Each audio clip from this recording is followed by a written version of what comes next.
Hi, this is Erin White with the Knittervention, and welcome to the week 2 video for the quarantine knit along for the Celtic Coast shawl. If you are following along on Instagram, make sure you follow me at the Knittervention, and if you're posting any progress pictures, please make sure to tag me in them and to use the hashtags Celtic Coast shawl quarantine knit along or just hashtag Celtic Coast shawl. If you're following me on Facebook, make sure you like the page, The Knittervention, and under the group section of that page, you will find a group set up just for this quarantine knit along. Request to join, you can upload progress pictures, you could talk with other participants, and you can ask questions.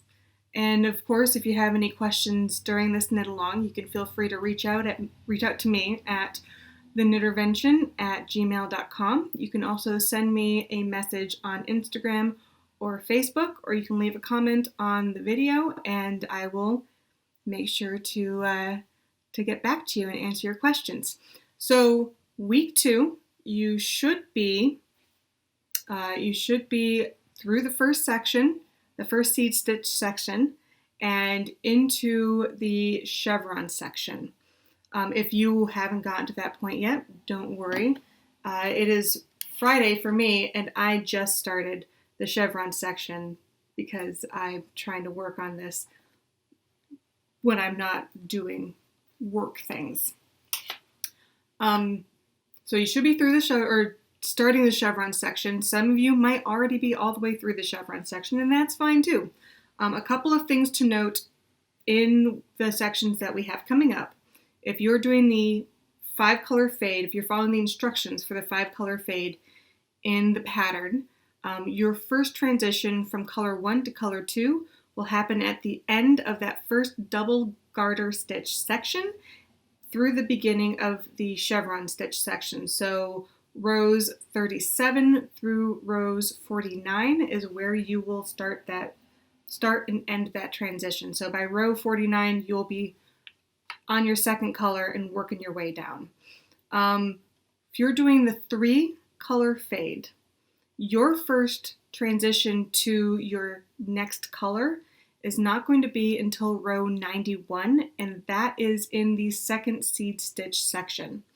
Likewise, for the 5-color fade, the transition into your third color will be at the beginning of the second seed stitch section in row 83. That's where you start the transition if you're doing the 5-color fade and you're following the instructions.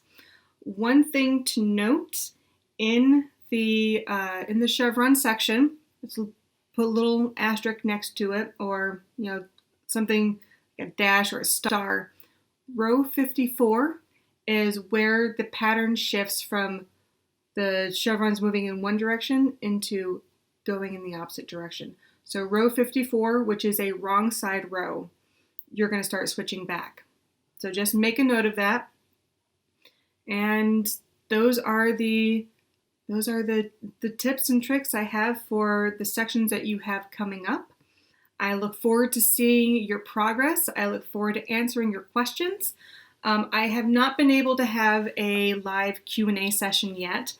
I tried to have one on Wednesday, and I was interrupted by work, so I had to stop the live feed about 2 minutes into it to do work, and I just haven't been able to get back on to answer questions. I do have another video that I posted right before this one that has to do with fades, and it answers some questions on the fading of the shawl and what order you have to go in. Does there have to be an order? Can I make it up as I go? So make sure if you have any questions on the fade that you watch that video, and maybe that will answer your questions. If you have any other questions, however, like I said, reach out to me. I am here to help you. I hope that you have a wonderful day and happy knitting, and I'll see you in week 3.